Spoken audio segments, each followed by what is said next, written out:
Baba, leave it there, Habibi. I will put it inside. I will put it here. Huh? I will put that here. See, my Superman. Every morning, it's his duty to put the woods inside. Ayan, guys. Itong sign na to, itong logo na to, is their party logo. So, on March 22nd, there will be an event for their party to commemorate the death of their party leader. Is that after the Syrian killed them? No, the Syrian killed him before 40 years maybe. Ah. Now the Syrians leaders fall. That's why we'll celebrate. Aywa. He win even he is in the grave. See? It's so nice. When they're talking about their party, really, it's everyone is so dedicated to their parties. You will see here in the whole village, you will see the flags of their party and the Lebanese part, Lebanon flags. And now, Papa will go to work na. Yala, bye.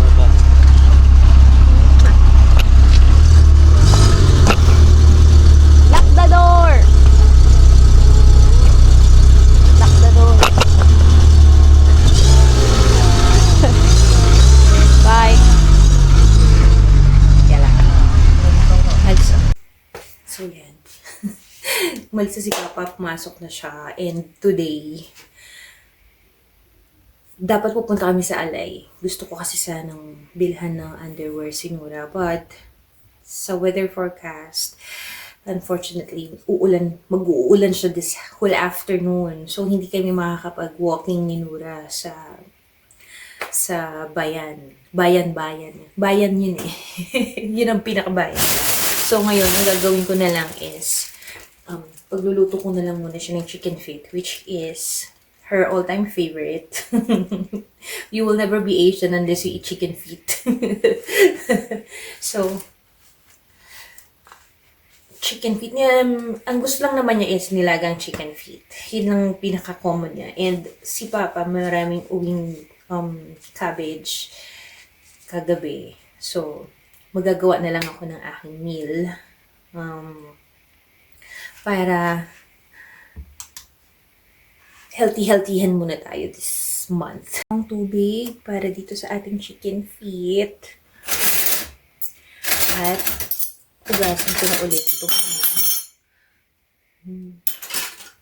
itong mga naiwan, aming nagamit this morning. Let's go. Yan mga moms. Pinaprepare ko na yung chicken feet ni Nora. 2 weeks ago pa niya nire-request sa akin yun. So, ngayon ako nagkaroon ng time gawin siya. Kasi nga, di ba, yung nabili namin sa grocery is hindi ganun kalinis.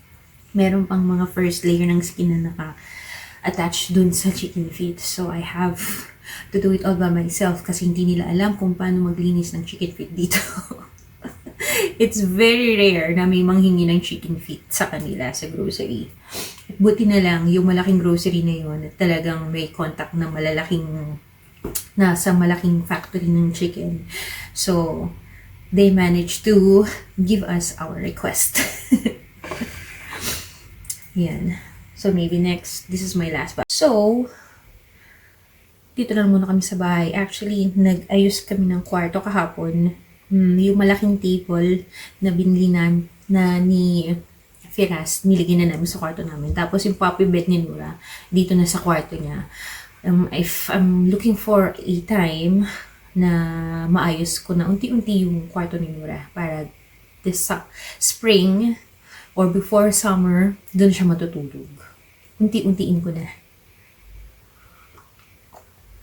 Tuwan-tuwa siya kagabi kasi nilipat na namin yung puppy bed niya doon. At lahat ng toy niya doon niya nilagay. Sabi ko, it's okay. But make sure, after you play, I don't want to see any toys on the floor. should be there on your puppy bed. Madali naman. Hi. Hi. Hi, Maka Mamshi. Hi, Mamshi. What are we going to eat today? Chicken feet. Pero mag-egg muna siya kasi ang tagal, gutom na daw siya. Hindi pa malambot But it smells like chicken feet. Yeah, it smells like chicken feet. Pero hindi pa haluto, anak. Egg muna tayo, ha? Baba ka na. Baba ka na. Ang bigat mo eh. You're heavy, baby. It's Doon ka na lang sa stairs mo. Sa stairs mo. Ano mo yung stairs mo? Bilis. Dali! Na.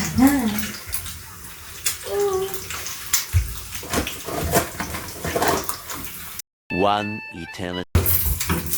Kahapon pa niya ito nare-request ng itlog. Pero hindi ko siya pinakain.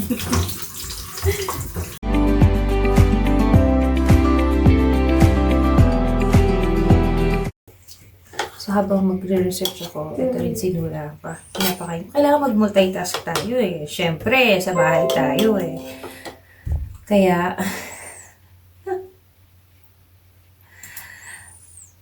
hindi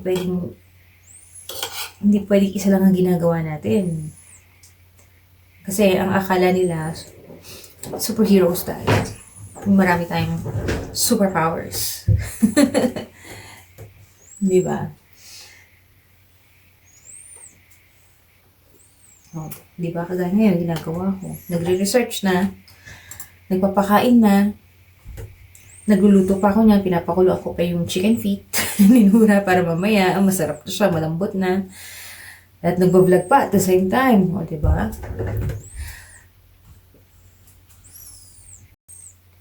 Kahapon, ito yung nangyari sa amin kahapon.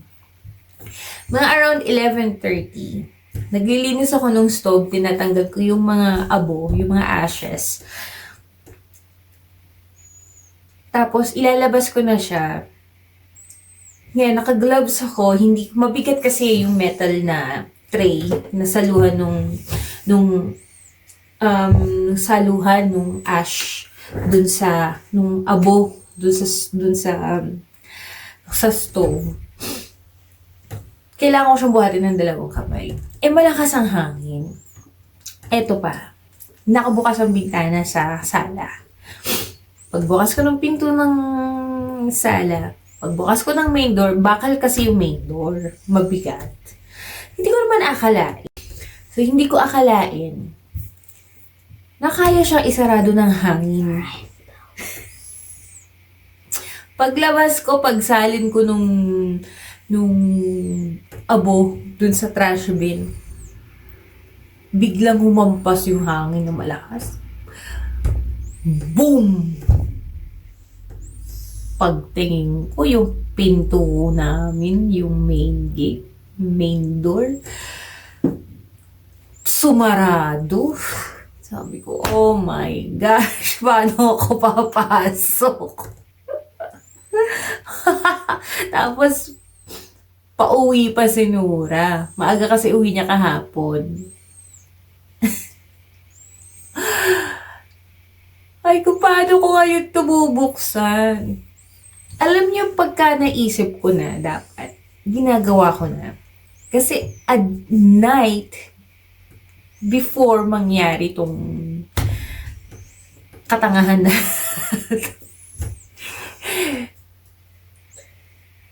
hindi ko pa niligay yung susi yung extra kong susi sa labas.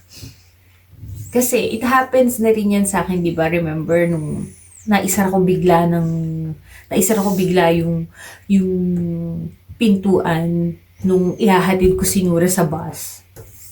Sa sundo niya. So, nangyari siya. At ako lang mag-isa sa bahay. Walang magbubukas ang pinto. So, talagang wala akong choice. Tinry ko ng alambre pero hindi talaga kaya. So, I have no choice na kailangan kong pumunta sa kabilang bahay, makisuyo, natawagan si Firas.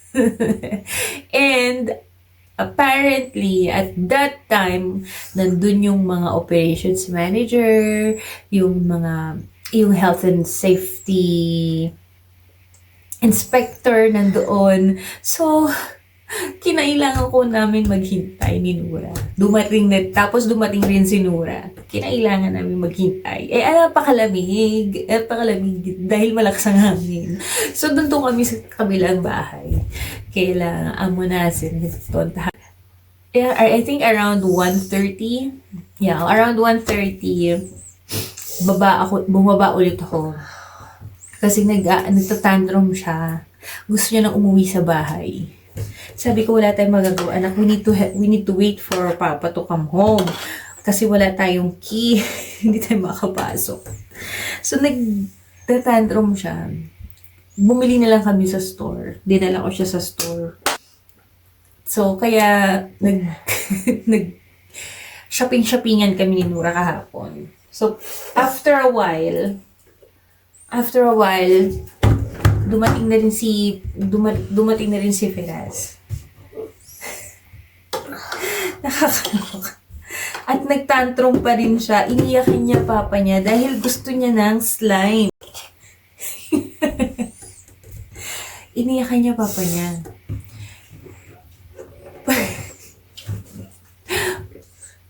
Papa niya, suko sa kanya. Kahit ako, pinipilit ko talaga siyang kumalma. Kasi alam niyo yung pagod niya sa school, tapos hindi siya ma-relax kasi nasa ibang bahay kami. Nag-doble-doble na hanggang sa ayon. Yung okay naman sa kanya yung nagra-rides lang kami. Yung inikot namin siya gamit ko sa sasakyan. Ikot lang kami hanggang sa may naalala ko na yung along the way merong slime. Mabahutot. I mean, along the way, may isang tindahan kaming napuntahan na merong slime. So, naalala ko nandoon. Tapos, yun, okay na siya, tontuhan na siya. Hanggang sa makauwi kami, yung bakery na binilhan namin ng mga tinapay na masarap. The best, babalikan ko ulit yun. Sabihin ko sa kanya, doon na lang bumili ng tinapay every time. Kasi ang sarap, malambot siya. At yun yung gustong-gusto ni Nura na klase ng tinapay yung malambot. Tapos yun yung pwede pa niyang ibaon sa school, di ba?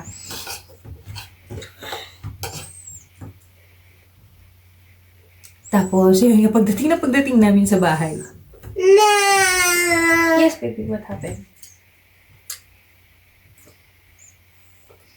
Pagdating namin sa bahay, gumawa kagad ko ng tuna sandwich kasi may dala si Firas na tuna sandwich spread. So, gawa kagad ako nun kasi hindi pa siya nagla-lunch, hindi pa siya nagbe-breakfast. Simula nung umalis siya ng bahay ng umaga, nakalimutan niya mag-breakfast dahil dumating nga yung health and safety inspector pati yung OM nila. So, madali ang sandwich for lunch kami. So, yun. Nakakaloka lang, di ba? Tapos, sabi ko nga sa kanya, babalik ka pa ba ng work? Sabi niya, hindi na. There's no need. Tapos na yung role na yung nagawa nila kanina. Okay na daw yun. So, she just need to take the rest of the day out. Sabi ko, okay. Sabi ko, tulungan mo kong ayusin yung kwarto, alisin na natin yung pop bed. Kaya ito, inassemble na namin yung table dito, yung computer, tsaka yung pop bed niya. Anyhow, ito naman talaga yung plano ever since. Kaya na kasi medyo baby pa sinura na yung kaya dito pa siya natutulog sa tabi ko. But now, unti-unti ko na siyang ititrain na matulog sa kabilang kwarto. At least, matuto na siyang matulog na mag-isa, di ba?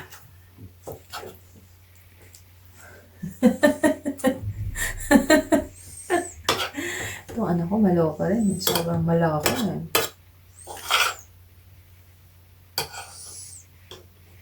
Mahilig siya sa mga music na pinapanood. Tapos mga animals. Gusto niya. Tapos pagka nasa mood naman siya, gusto niya pinapanood yung mga body parts, yung what's that doctor that you are watching, babe? Who is that doctor that you are watching? The doctor. It looks like a germs. Who is that? Dr. Binoc. Binox. Ayan, si Dr. Binox. Gusto niya yung pinapalit. So, today is Friday here in Lebanon. It's Friday. Yes, it is. So, today it's Friday. So, probably by Monday, we'll go to Alay para bumili ng kanyang mga underwears. Dapat ngayon namin gagawin, but unfortunately, maulan siya doon sa part ng Alay. And it's better na dito na lang muna kami nunura sa bahay. Kasi hindi kami makapaglakad-lakad doon. So, Monday as well, siguro makapag-diretso na rin kami ng grocery, if in case. So, diba, pakita ko sa inyo ang aking grocery haul para sa buwan ng March. Alright, thank you so much for watching, guys. Please stay safe. God bless you all. And stay tuned to our channel. Give me a like on this video. See you all. Bye!